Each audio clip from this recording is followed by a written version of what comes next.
J'exerce ici à l'hôtel ce qu'on appelle l'art de conférence. C'est un style d'art qui consiste à prendre le crayon et de dessiner tout ce qu'on voit à une conférence. J'utilise beaucoup plus le crayon parce que le crayon est à la base de tout en matière d'art. C'est depuis mon enfance que je dessinais et j'ai évolué dedans. Je n'ai jamais appris à dessiner. C'est pour vous dire que jusqu'à ce niveau, je suis beaucoup plus autodidacte. Ma méthode ne suit aucune règle. C'est-à-dire, on voit, on dessine. Vous savez, au Bénin ici, il faut reconnaître que nous ne sommes pas un pays consommateur de l'art. Si vous vous trouvez à un carrefour où il y a beaucoup plus d'étrangers, vous n'avez pas beaucoup plus de difficultés. Mais si vous vous trouvez avec des gens qui ne comprennent pas le bienfait de l'art, ça serait difficile pour les gens de débourser des sous pour pouvoir s'approprier une œuvre d'art.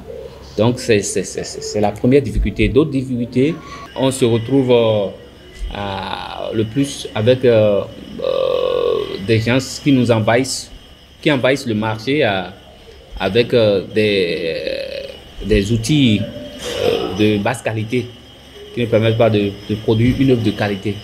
Donc, moi, d'habitude, je commande mes outils depuis l'international. Mais également, il faut reconnaître que si tu es un bon artiste, tu peux prendre même un stylo ou un crayon de 100 francs et produire des œuvres de qualité.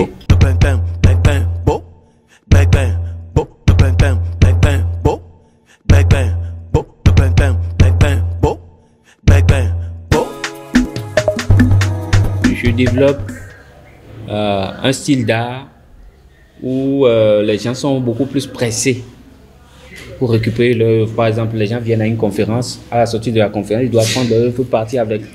Donc, il n'y a pas de délai réellement. Parfois, tu vois que les gens ne finissent pas la conférence, ils sortent, ils disent « je veux l'œuvre ». Donc, tu dois être extrêmement rapide. Répondre à toutes sortes de clients auxquels tu te fais face. Le délai, c'est l'argent. Le délai, c'est le client, comme je le dis. Le délai, c'est la pression. D'abord, il faut comprendre que l'art, c'est d'abord une passion. C'est comme la musique. On ne rentre pas dans l'art spécialement. Je ne parle pas de l'art en général, hein. Je parle du portrait. Il faut être extrêmement pointu en mathématiques parce qu'il faut avoir la géométrie sacrée dans ton esprit pour pouvoir reproduire les choses avec précision. Parce que une petite erreur dans la reproduction de l'être peut vieillir cet être ou bien le rendre vilain ou bien le rendre plus jeune.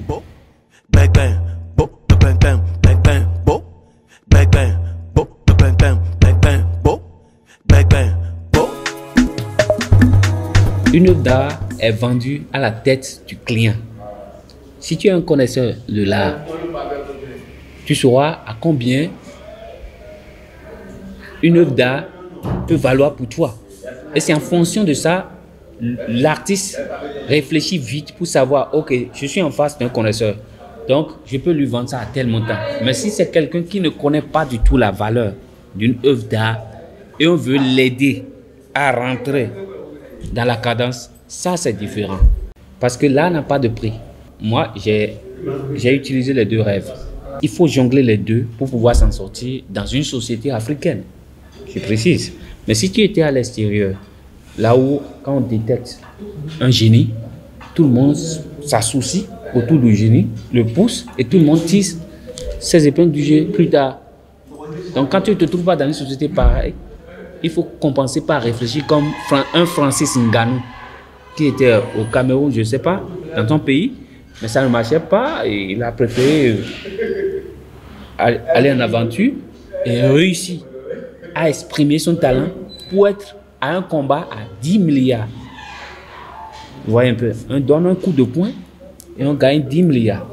Vous voyez un peu, vous voyez un peu, on donne un coup de poing à quelqu'un, on gagne 10 milliards. Donc, s'il avait tué sa passion, c'est foutu. Il faut qu'on soit vraiment organisé.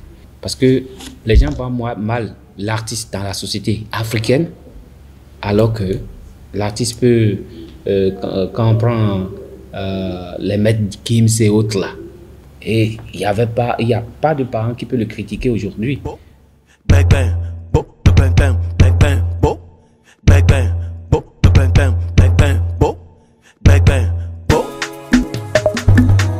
L'inspiration, moi je trouve l'inspiration partout et dans tout dans la société. C'est pourquoi je suis beaucoup plus observateur. Je m'inspire de la société, des faits socio-culturels. Nous avons des talents au Bénin. Moi, je préfère que les autorités ouvrent beaucoup plus leurs yeux, détectent les talents et ne compliquent plus les situations à ces talents, mais investissent sur eux. Donc, Sam est à Azalaï Hotel. Je suis l'artiste du groupe Azalaï. Donc, vous pouvez passer à tout moment à Azalaï ici, au premier, et vous commandez vos œuvres. Et vous aurez ça. Je suis au plus 229 01 67 38 91 60.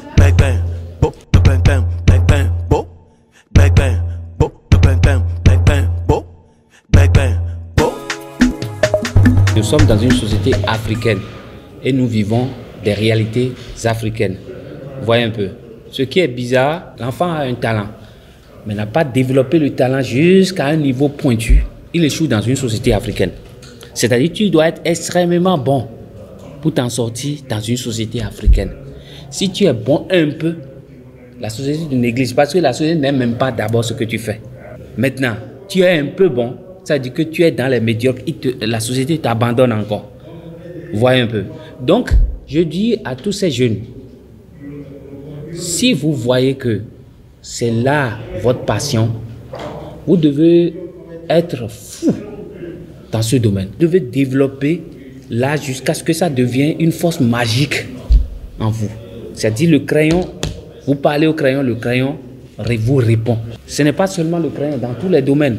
Si vous croyez que c'est votre talent, votre destin de demain, alors vous devez vous assurer que vous allez travailler votre talent jusqu'à atteindre un niveau où on ne peut plus douter de vous.